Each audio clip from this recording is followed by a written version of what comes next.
year opening talks, the fourth annual year opening talks. And I want to begin with a land acknowledgement. And so we acknowledge that Western University is located on the traditional lands of the Anishinaabe, Haudenosaunee, Lenni Lenape, and Attawandarin peoples, and on lands connected with London Township and Sombre Treaties of 1796 and the Dish with One Spoon Covenant Wampum. With this, we respect the long-standing relationships that Indigenous nations have to this land as they are the original caretakers. We acknowledge historical and ongoing injustices that Indigenous peoples, the First Nations, Métis, and Inuit endure in Canada, and we accept the responsibility as a public institution to contribute toward revealing and correcting miseducation, as well as renewing respectful relationships with Indigenous communities through our teaching, research, and community service. So we are very fortunate to have Liz Akiwenzie here today. Liz Akiwenzie is a cultural educator and a knowledge keeper, and she's here to share her knowledge, experience, and insights with us. Liz has been working in the helping field for almost 40 years. She has been a social worker and is a ceremonial person, a lodge conductor, cultural educator for educators and caregivers, cultural knowledge keeper for Native communities, healer, and medicine person. Liz has worked in the justice system and probation services, as well as addictions and drug services. She has also shared her voice with health centers, mental health services, educational systems, colleges, and universities. Liz has served Native communities in healing and wellness using cultural knowledge from the elders, as well as cultural teachers, ceremonial teachers, knowledge keepers, and original language keepers, and as well as teachers. Liz has committed herself to fostering truth and reconciliation by promoting mutual understanding and awareness of our collective responsibility to acknowledge and confront the consequences of colonialism and colonialism itself. So I will now extend this invitational offspring to our elder, Liz, as we seek our guidance, we seek your guidance and wisdom on this day. Thank you very much. So everyone, we'll give a warm round of applause to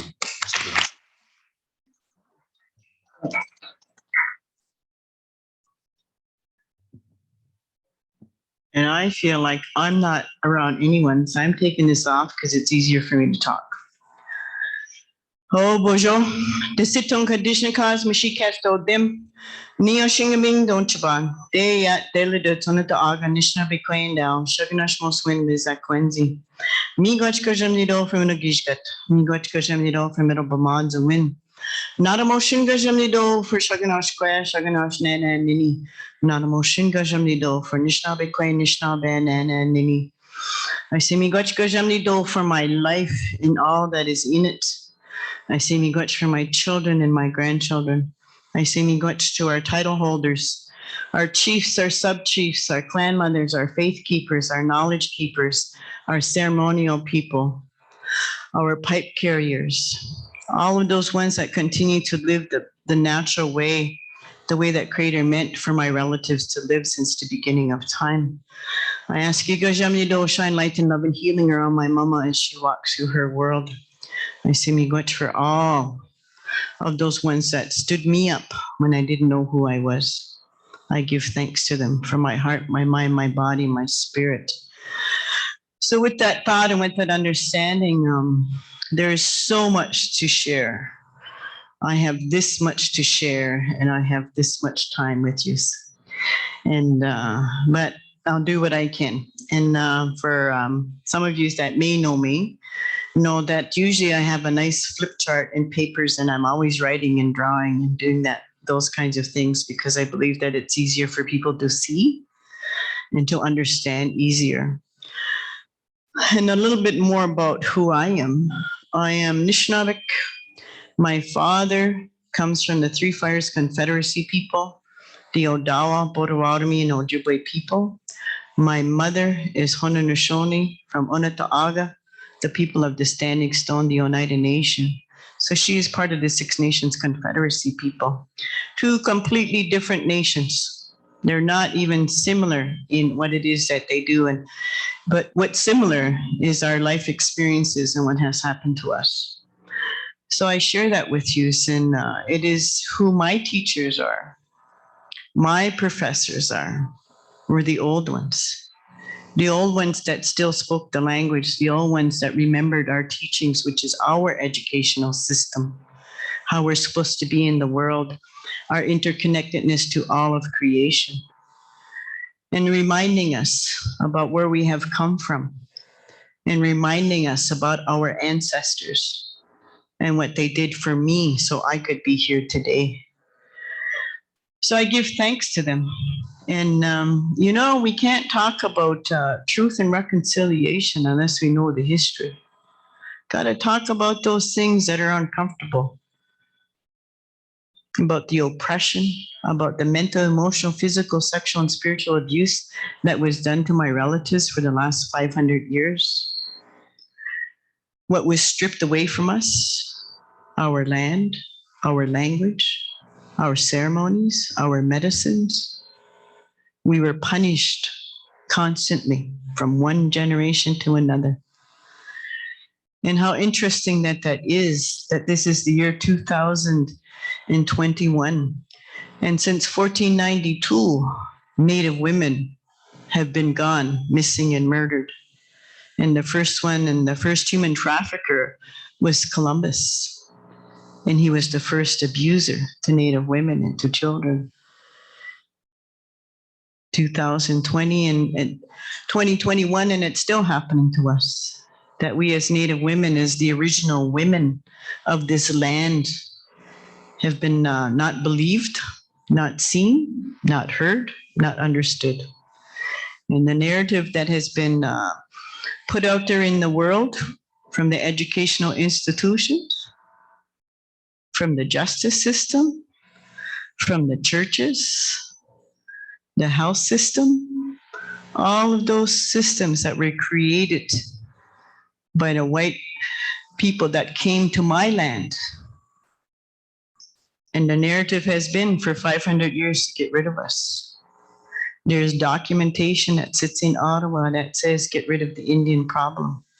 By the year 2000, none of my relatives were supposed to be here in North America. How interesting that is. Well, we're still here. We have no place to go, even if we wanted to. And so there's a whole history that needs to be seen, needs to be understood, because it's real and it has happened. It has happened to me all of my life. From the time I arrived on this earth, because my father was kidnapped by the authorities of the federal government and taken to residential school when he was 4 years old. He was outside of my grandmother's house and a car came along, picked him up and drove him hundreds of miles and told this little boy, your mother does not know how to take care of you. Your father doesn't know how to feed you. And yet my papa was a fisherman. He was a hunter. My grandmother had a garden. They had orchards on their land. So how confusing that was to this 4-year-old baby that was kidnapped from his mother. And my father didn't get home until at least 11 years later. And he tried to run away from that institution. And then he got caught and he was put in a detention center for another year. And then when he got out of that institution, the government asked Native men to go fight the war for this country. And they said, if you fight for us, we will free your people. So lots of Native men opted into that false promise, just like many to come after that. And so my father signed up for the army, even though he really wasn't even old enough to go into the army. But he fought for the people because he believed what the government said, that we would be free. So I share those things because they're real and because it's my life. It's not something that happened 100 years ago. As I arrived on this earth, I was born into violence. Because where my father was raised was by priests and nuns who mentally, emotionally, physically, sexually, and spiritually abused my father and many, many of my relatives that were in those schools. So I didn't have a dad when I arrived here because he was already taught that children should be seen and not heard. Women are to be disrespected. Women are only good for sexual pleasure because that's what he's seen and witnessed within that school. And my father was not a big man. He was only a little bit taller than me. But as a small girl, it seemed like he was this big. So through that institution, they truly stripped my father of his kindness, of his love. They're the ones who taught him about being a parent, how to be a husband, how to be a dad. All dysfunctional way of being in the world. So my father almost killed my mother in front of me when I was 3.5 years old because my mother was taking care of me. And I witnessed it at 3.5 years old. And he got a gun and he hit her across the back and broke her back. And he turned to me and said, if it wasn't for you, I wouldn't have done this to your mother. And I've had to walk through that kind of trauma for the majority of my life.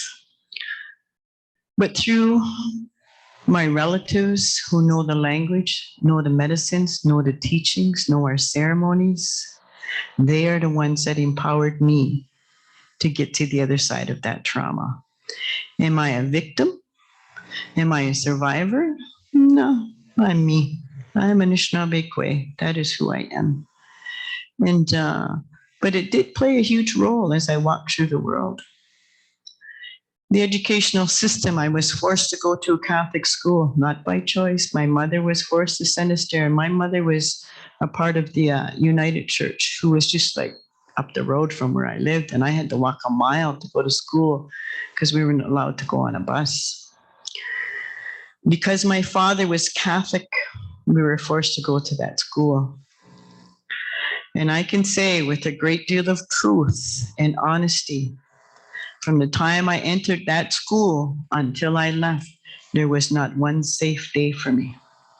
I'm surprised that I even know how to read and write the little bit that I did. Every day I was told I was going to become a drunk. I'd live on welfare.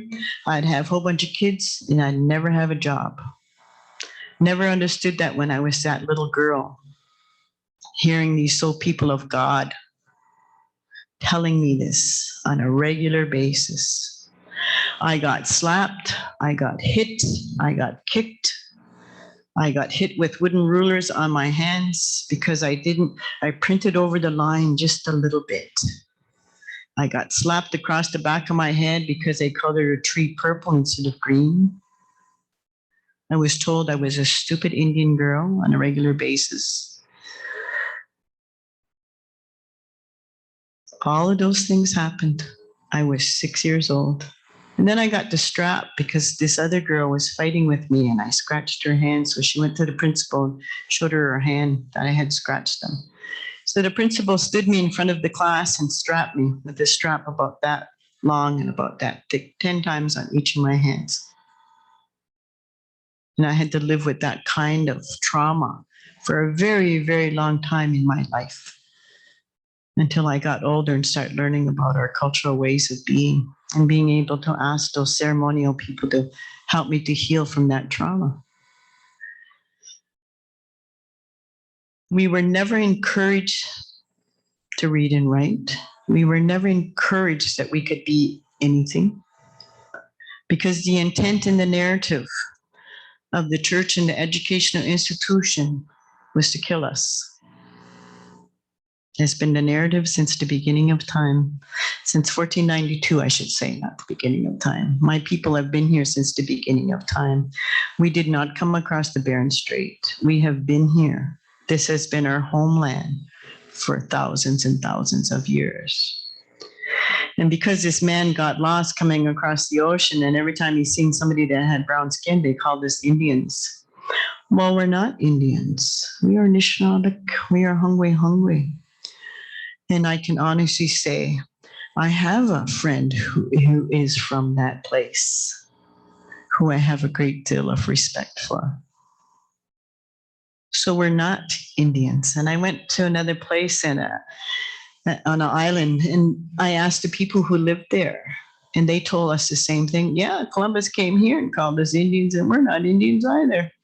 I go, how interesting that is, that since the beginning, since 1492, they believed some man that got lost and so-called discovered North America. So all of those kinds of things I did not learn as a child, didn't learn it as a young person. It wasn't until I got a lot older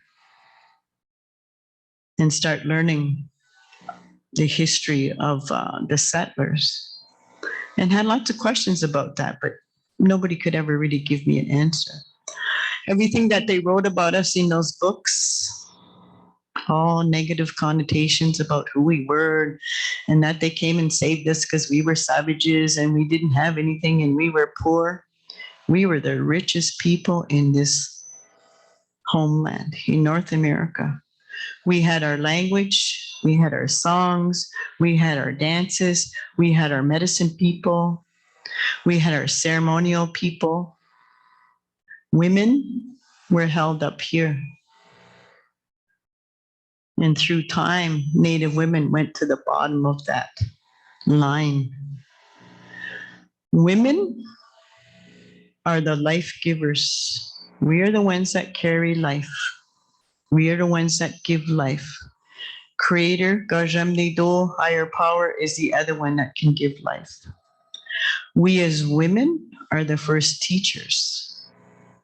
While we are carrying those babies in our bodies, we are the first teachers.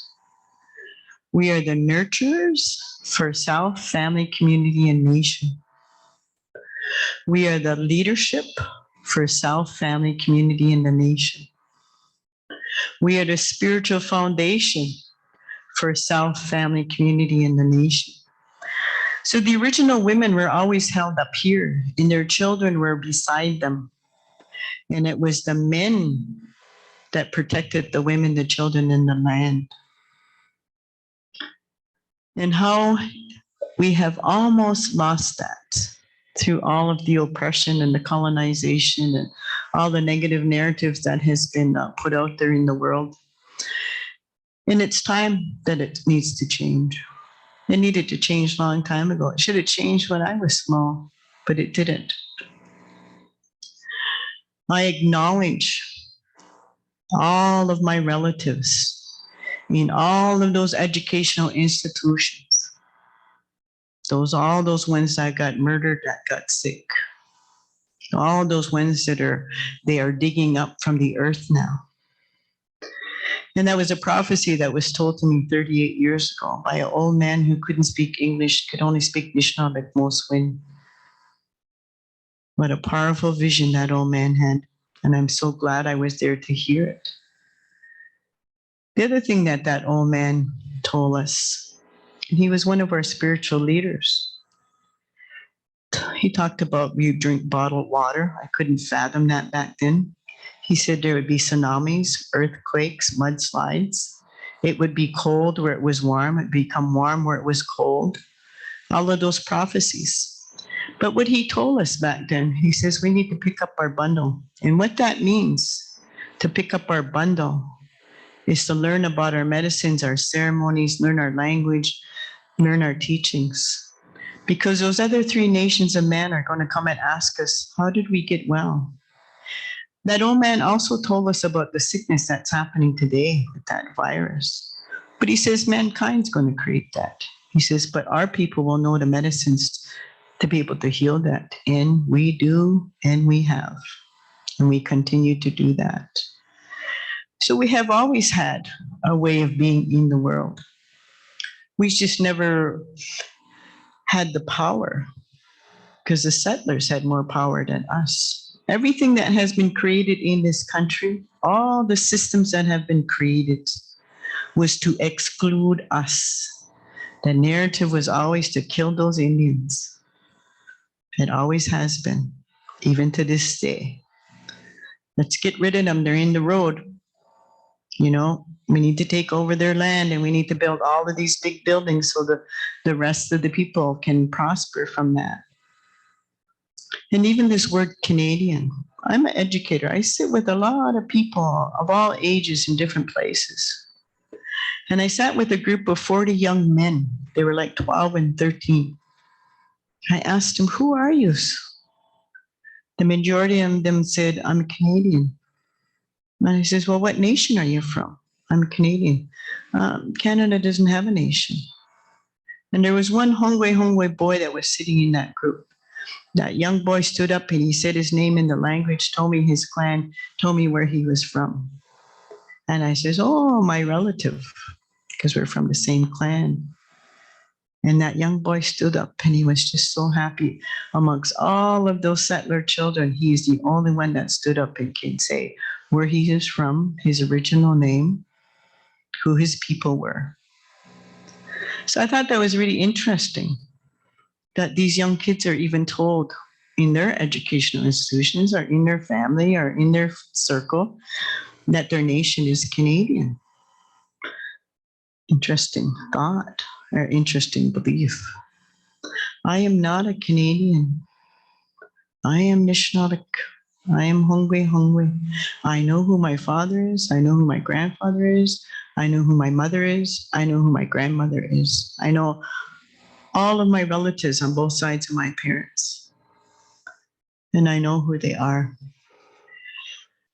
So how interesting that is. Or when the newcomers come here, I'm always asking people, what did they tell you about us when you come here to come and sign that paper saying you want to become a Canadian? Well, before they would tell us a little bit about yous, and then now it's like they don't mention yous at all. It's like yous don't exist. Then one man told me, he goes, well, when I came here, they told me that yous get all the housing, yous get all the jobs. I goes, isn't that an interesting thing? Government didn't give me my house. I have a mortgage just like anybody else. I pay taxes like anybody else. I don't live in a Native community. I live in a small town.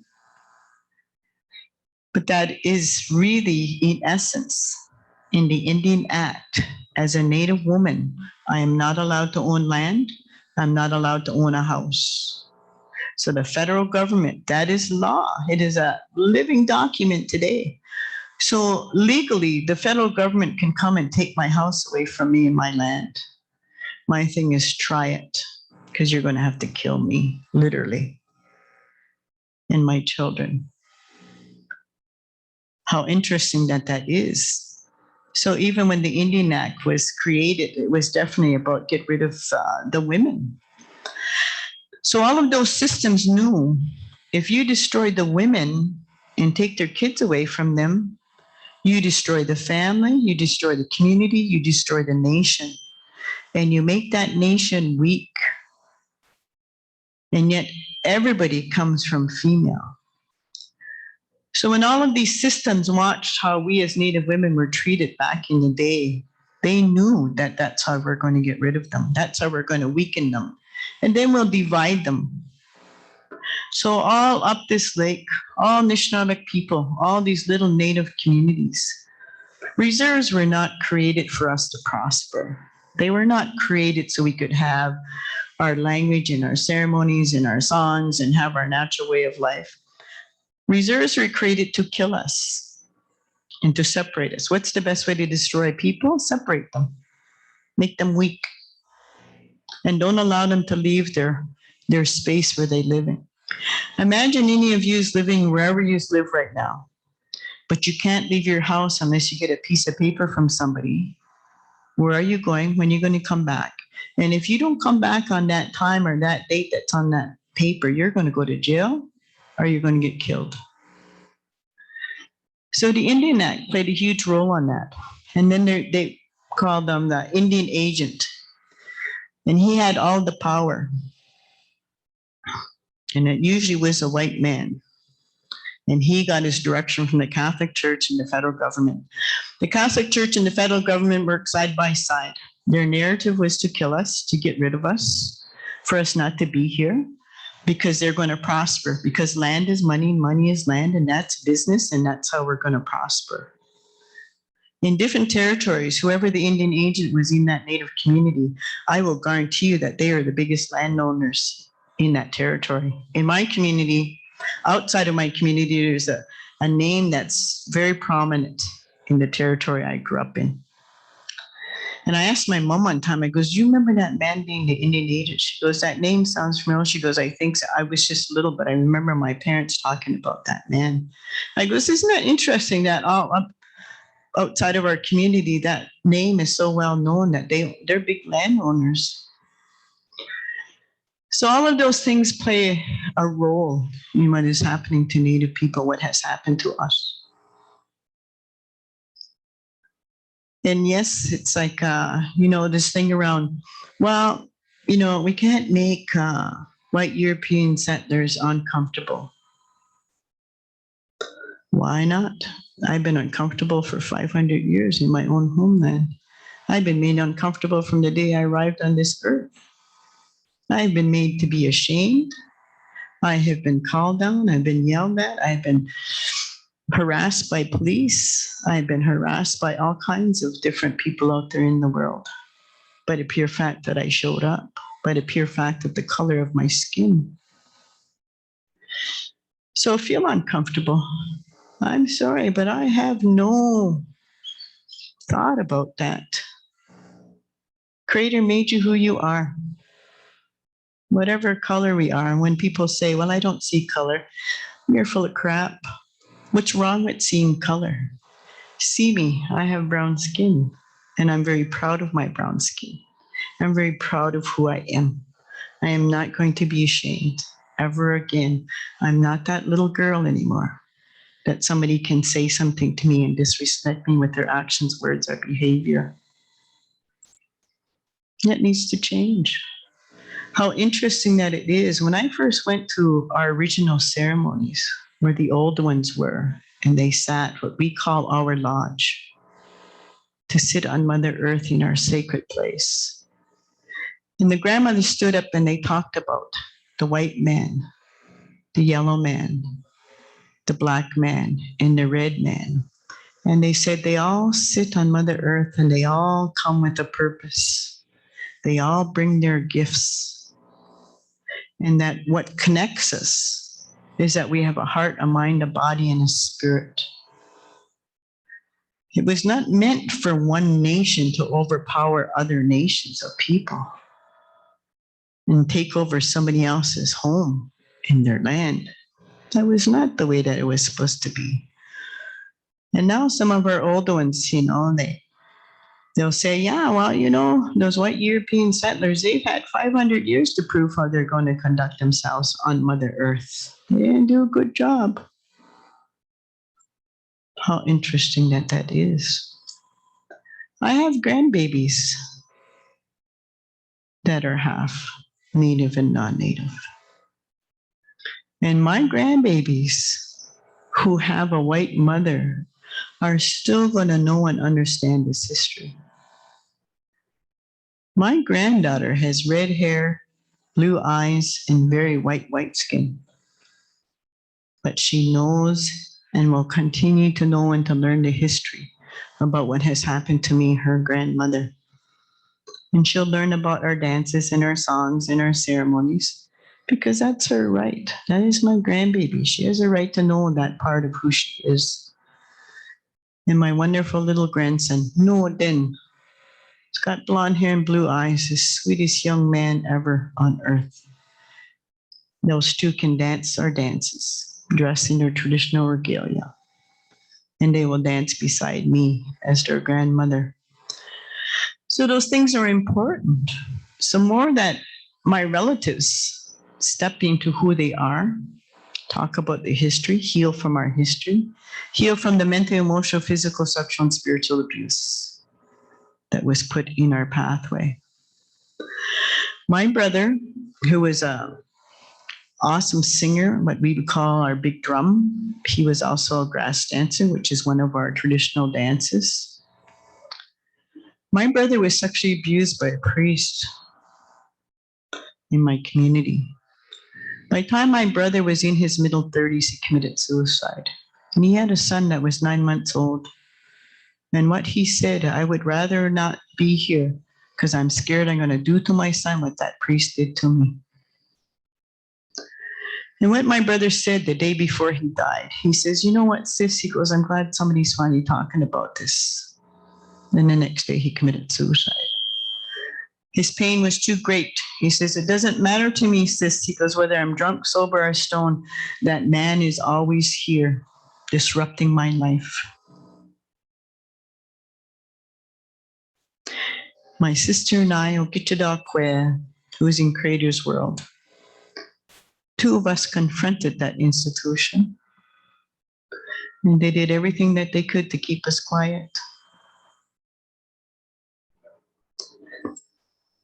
Silence is violence.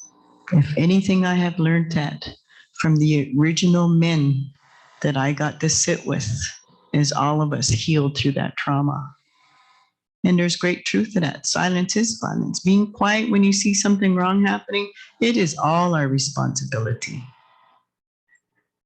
Makes no sense to me. If you see something that's not right and you know, then say something, do something.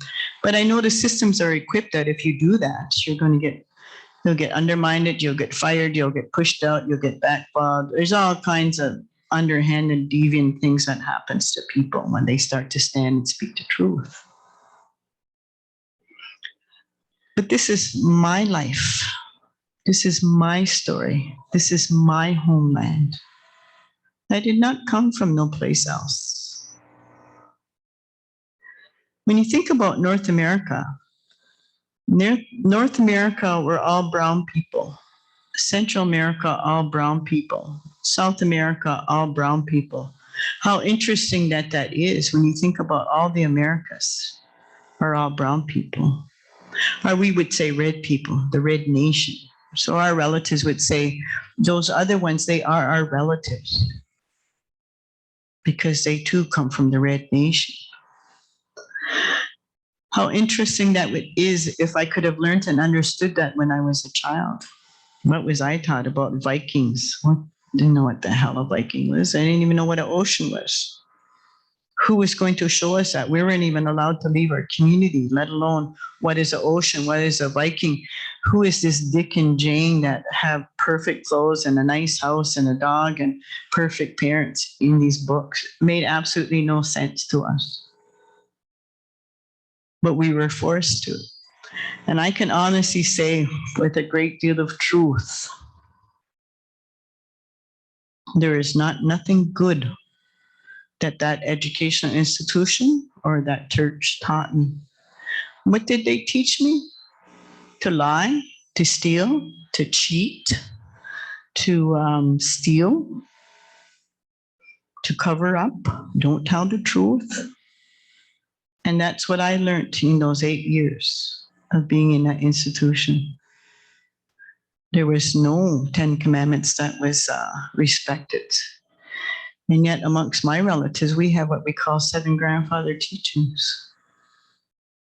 To be honest, have unconditional love, have respect, have kindness, speak the truth, live the truth, honor the truth, be brave to carry those things forward no matter what's happening, to have the wisdom to live a good life. We have our own psychology. 7 stages of life. From the time that a woman conceives a child, from the time we walk through the world until we're old, until we leave this world. And we have ceremonies and rites of passages for every one of those stages of life. And all of those stages of life are about relationships. Our relationship with God, Creator, God, Jesus, whatever your higher power, whatever you call your higher power. Skokumakwe, she is our original mother. What happens to Mother Earth happens to women. What happens to the women happens to the children. What happens to the children happens to the men. What happens to the men happens to all nations. I, for one, as a grandmother, I am absolutely scared what's being left for my grandbabies. polluting the earth, polluting the water, polluting the air. No sense of independence to go pick medicines, to have a garden, because the systems won't allow human beings to be independent. Can't make money off of people that are independent. You make more money off of people if they're codependent. And if you keep them small and keep them not empowered.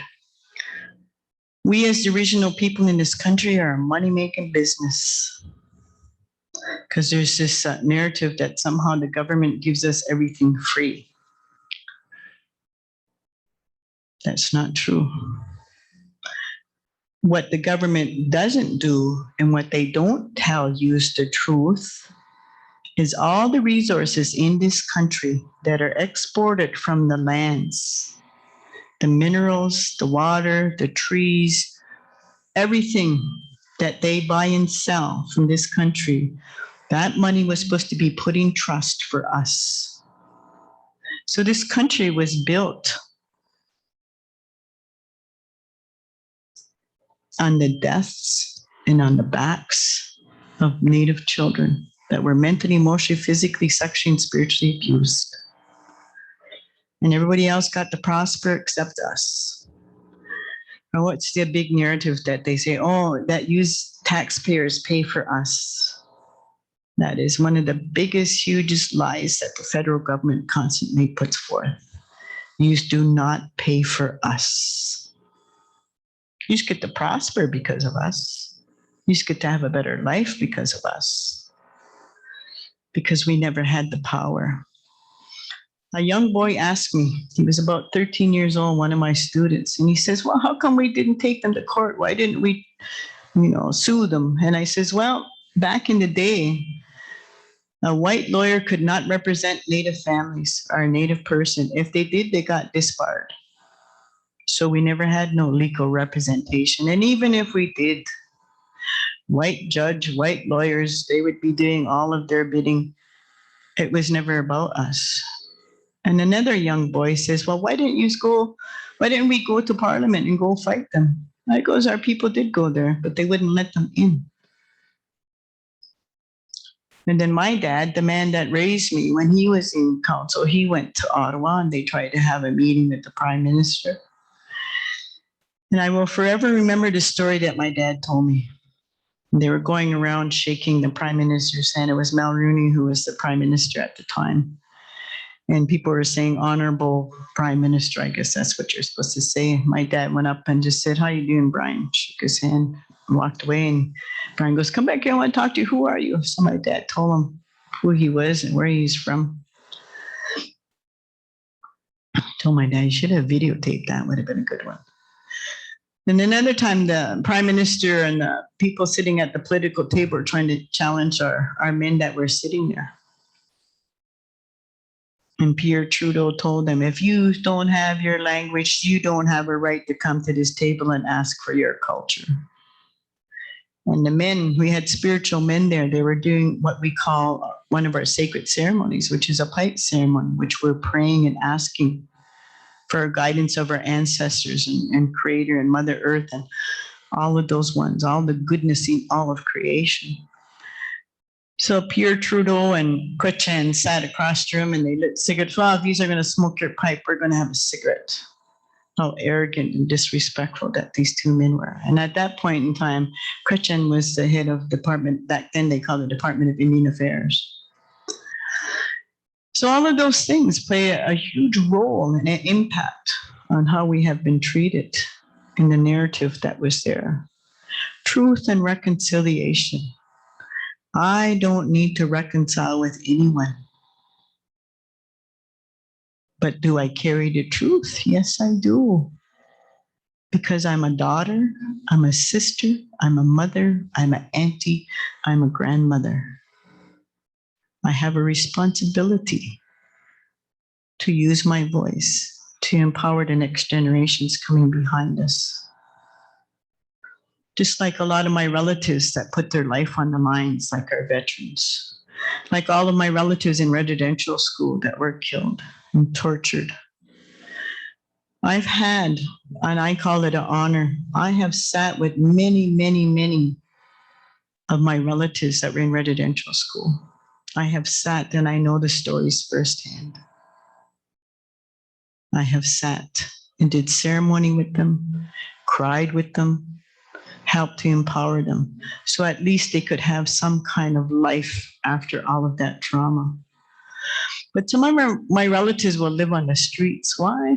Because it was safer and easier to be living on a street instead of being in a room knowing and having those traumatizing dreams. You're the next one that's going to get sexually abused. Oh, the priest is going to come and get you next. Oh, the nuns are going to come and get you. There was an old man, and he was old when he shared this story. He was already in his 80s. And he says, when I was about 13, he says, a nun came and got me and made me have sex with her.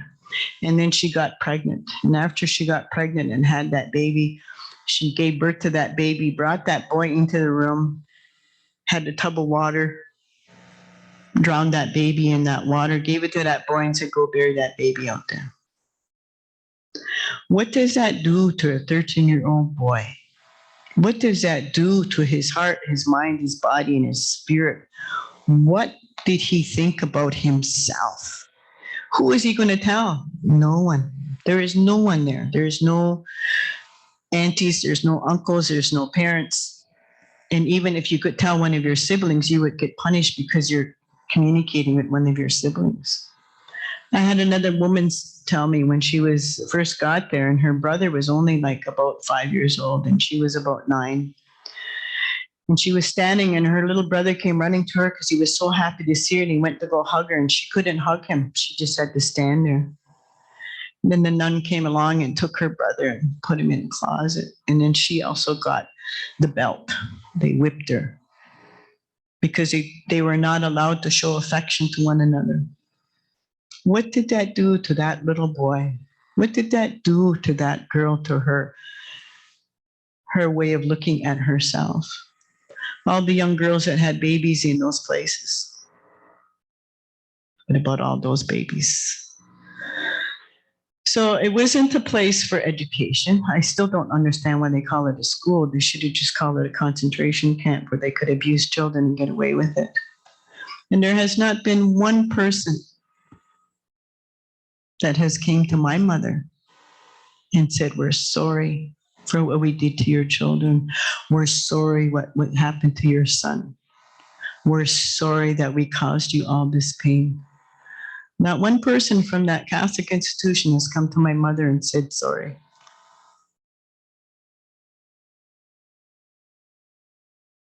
That also amazes me. And that's just one woman. There's still many in my community that are suffering from poverty in their alcoholism because they can't get that man out of their being. They don't know where to go to be free from that. What this man would say. He used to give them alcohol, gave them cigarettes, he even had their names on coffee cups in his cupboard. And he would tell my brother, this is how you serve God. And continued to sexually abuse him. The same priest told me when I used to go to confession, he told me I was a sinner. He says, you're going to be a whore and a slut just like your mother. As a young girl, I did not know what that word meant. All as I know is the energy from his words went right to the core of my being. And he says, your mother's a sinner, because my mother went to a United Church.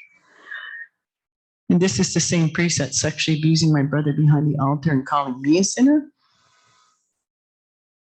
It's not that I knew this when I was younger, because I didn't. It's I learned this as I got older and went through my healing and had a safe place to talk about those things that have happened. But my brother leaving this world, what it did for me is it pushed me to go learn about sexual abuse. It pushed me to go learn about sexual abuse of men, and especially Native men. It pushed me to go learn more about that institution. So it's not like somebody sat down and told me this. I went out and learned it. And the way I learned it is being able to go to an educational system and become a social worker so I could understand. I wanted to be able to help my people. But that it opened the door for me to learn all kinds of things that were not true about my people also in that in that school, teaching me how to be a social worker, teaching me about what they did not know about my own relatives and continue to harm them. So all of those different places, the health system, Native women, we are a science experiment. Thousands and thousands of Native women were sterilized. Lots of young women in residential school where there was a hospital attached to it, they were experiments. I seen a small little handcuffs, really small, put on a little child. And when I seen that, I cried. I seen a little wee electric chair where they would put those little kids in there because brown-skinned children weren't looked at as being human. And I cried. And even to this day, when I see a video or a movie about residential school, I cry because it still hurts.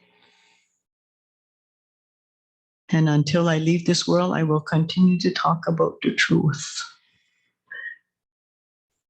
And if people truly, truly want truth and reconciliation, then stand up and learn and don't be quiet about the truth of what has happened in this country. Challenge it. In all these educational institutions, all the narratives that they have said or not said about my relatives, it's just amazing to me. And as I get older and I continue to learn, I continue to see all the deviant behavior from all the different institutions to keep us quiet and to keep us out.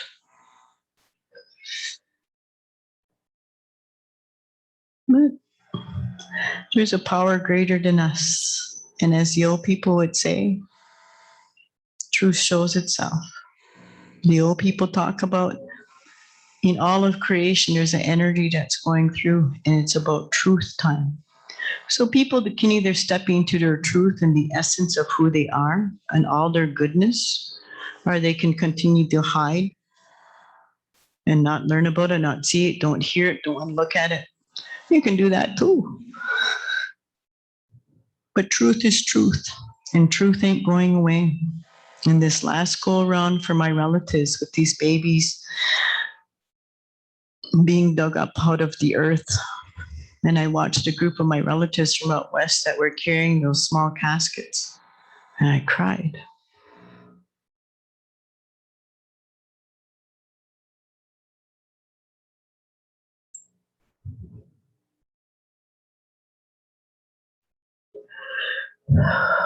Because what about the mom and dads of those babies?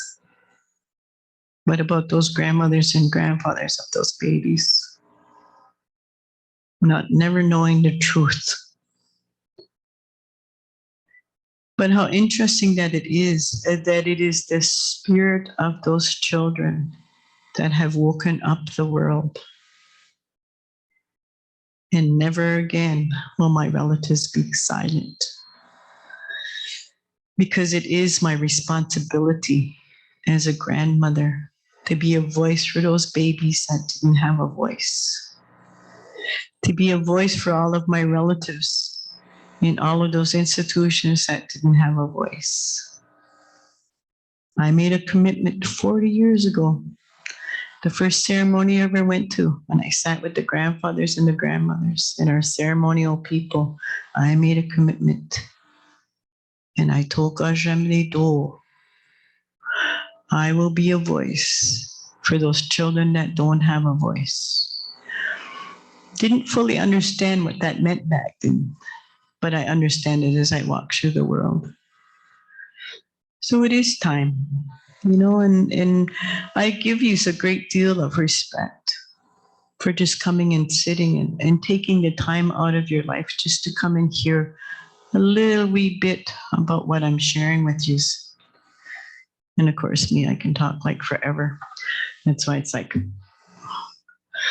So the question is, I guess, if there's any questions that anybody have for me, there's so much that I can talk about. I could be here all night with you and probably still not talk about everything that needs to be shared. Mhm.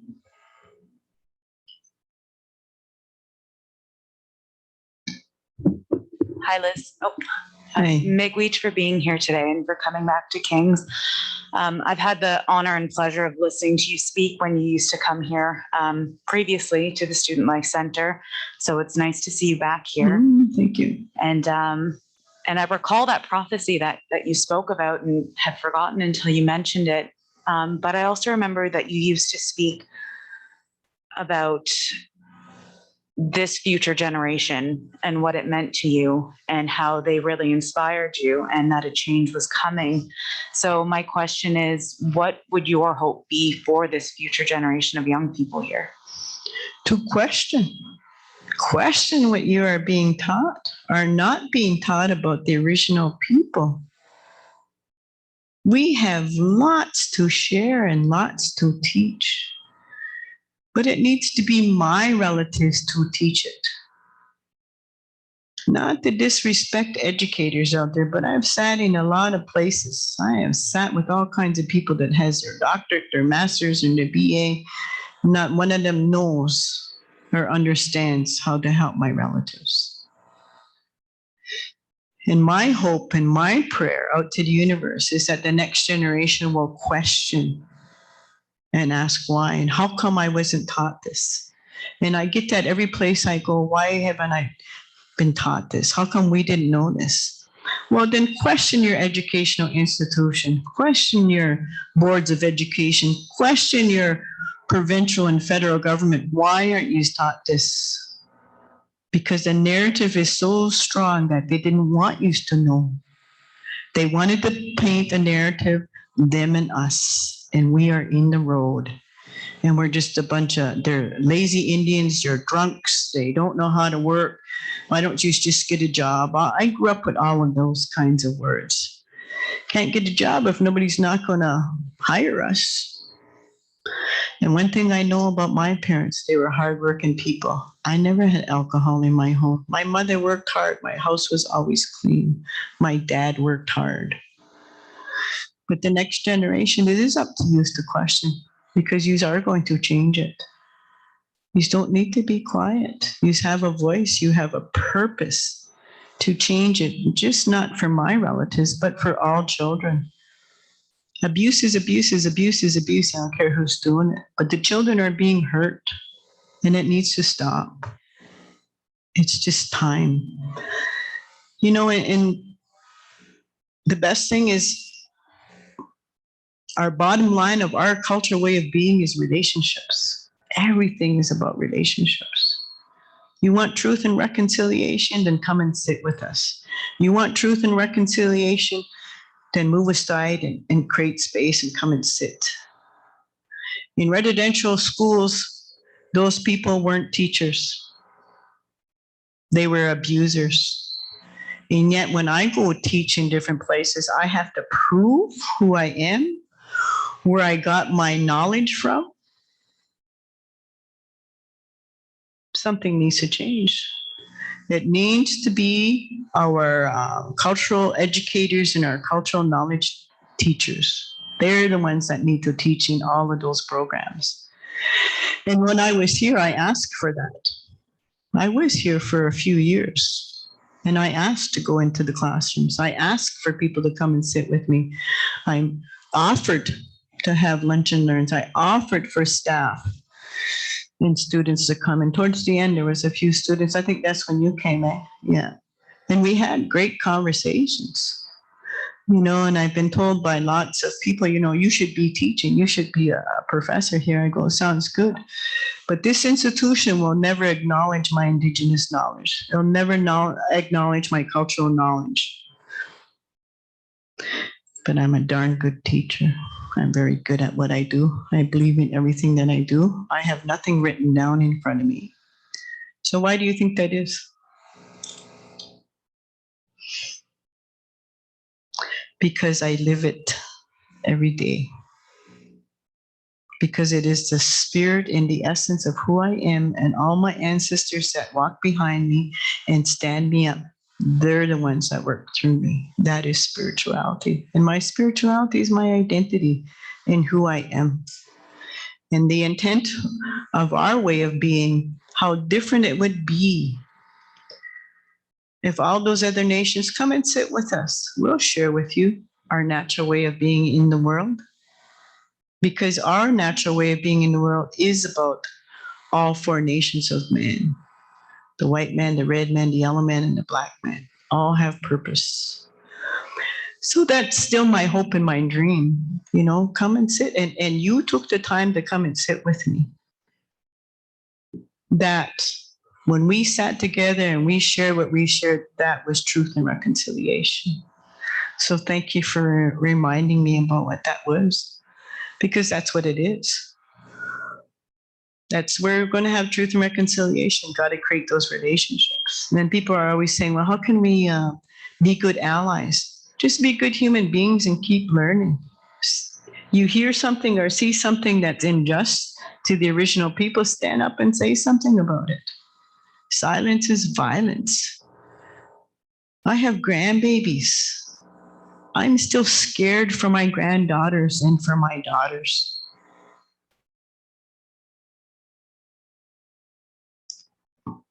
And that's real. Because there hasn't been any place that it's safe for us. And then what happens when we're in workplaces and we use our voices and we see the injustices? Well, you should be grateful we gave you a job. You just need to be quiet. Oh, you're being too sensitive. Oh, you're overreacting. Oh, you're taking that personal. Yes, I am. And even working for my people and having to confront CAS on different things. And one CS worker says, oh, you're taking that personal. I was, yes, I am. These are my relatives. You're taking my relatives' children away from them, and you want them to jump through hoops, and all your job is to pile it up and let's use your big case against these parents. And nobody thinks about the historical impact that has happened to that mom and that dad. CES, health, education, all of those systems, they help to destroy the families. It needs to shift, it needs to move, but let us do it. We're still a money-making business. Stats, we're the wonderful stats for all these different organizations to get more money if we're servicing Native people. Give it to us. Let us create what we know is best for our relatives. Because we have an insight, we have our ceremonies, we have our dances, we have our songs, we have all those things. You want to help us, walk beside us, but don't lead us. We don't need anybody to lead us, and we don't need anybody to speak for us. We're quite capable about doing that for ourselves. Because in different organizations, I sit in lots of places. I mean, I'm grateful for my life. I get to go in all kinds of places and hear all kinds of people. And then I have people come to me and say, oh, I'm a Native expert because I worked in a Native community somewhere. Oh, yeah. So? Well, I'm a white expert because I've been around white people all my life and I know everything that they did to me. Does that make me an expert? Can you see how silly that is when people say that to me? No such thing as somebody who's a Native expert. We're the expert about our own history, our own life, and what has happened to us. But walk beside us. I will not follow anybody else. And I don't speak for another nation of people. I don't have the right to speak for the Black nation, the Yellow nation, or the White nation. That's not my role. They speak for themselves. But how interesting that is that white people think that they have a right to speak for us and they know what's best for us. No, sorry. That's like telling me to go back to my abuser. Go back to your abuser and get your abuser to help you and to heal you. I don't think so. But any of you send any of your children or your relatives back to their abuser and say, go to your abuser, they're going to help heal you. People actually say that to us, eh? Not true. But we have lots of work to do. Lots and lots and lots of work. There is no doubt about it. Because I'm not just an educator for non-Native people, also for my own relatives, to help them to understand why they act and feel and behave the way that they do because of the historical impact, because they're just that pure survival. Food, clothing, shelter. Already lost their identity. Lots of my relatives that carry cultural self-hate, and that's been instilled in us from generation to generation to generation. So I have a lot of work in front of me, but I also have lots of people around me that help me to do that. So I'm always excited when I meet new people and they say they want to come and help. Well, come and sit with me. Come and work beside me and let's do it together. Because you have your own knowledge and your own wisdom, then come and add to ours. Tell us what we need to do out there to make our lives better for our children and our families, our community, and the nation. But you have to be sincere. You got to be totally present in your heart, mind, body, and spirit, because I will guarantee you my relatives can read people very, very easy. We've been reading people for hundreds of years. Just like children. They know when somebody's being sincere and when they're not. Little people are very bright and brilliant little beings. There's so much that I could share with you around our cultural way of being in the world, but I just kind of gave you little snippets here and there, but the history. But that history is a part of me. And my story is real and it's true. But I know how to get to the other side. And I know how to empower myself. And it is my relatives. And I'm so grateful. Naramo shingojem nido for nesitongwe. Mi gwach gojem nido for nesitongwe. Mi gwach gokumakwe.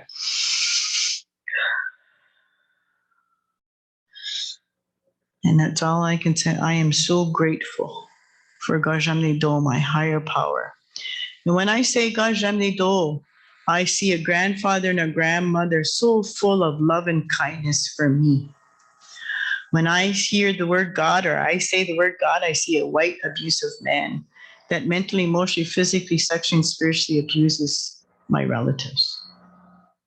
Whole different concept in there. And why do I see that? Because that's what I was taught. That's what was shown to me as a child. I think they honestly believed that I wasn't supposed to live this long. We were supposed to have been dead by the time we got out of public school. But I'm here.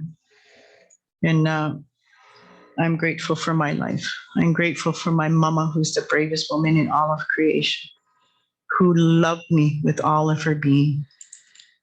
I have brothers and sisters that I love with every ounce of my being. I have beautiful children. So I have 3 sons and 3 daughters. My sons are awesome dads. My girls have a voice. Beautiful 10 grandbabies I have. So I'm very blessed at this stage of my life. Will I ever retire? Probably never. I might slow down a little bit, but I'll probably never retire. But I want to thank you, young woman, for reminding me of our times that we sat. That is just like, thank you. I went over time.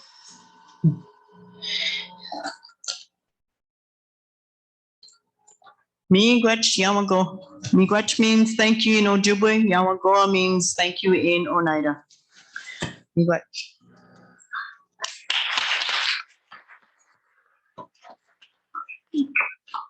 As a symbol of our great appreciation and gratitude for you sharing with such generosity, your truth, your experience, your knowledge, and your wisdom. We want to extend this King's family, and also thank you so much for such a powerful, transformative words and message.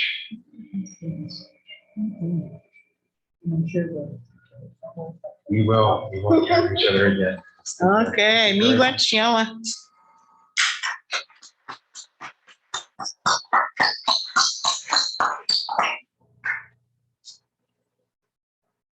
Okay, so this about concludes the first portion of our opening year talks. A reminder that we have a Thursday talk as well. We will have Dr. Jeff Douglas speaking to us via Zoom, 3:30 on Thursday, September 23rd.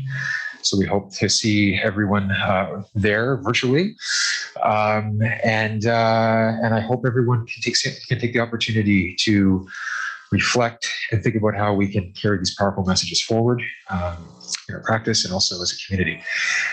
So thank you for your attendance, both physically here and out there in Zoom land. And so I'm now going to end the Zoom meeting.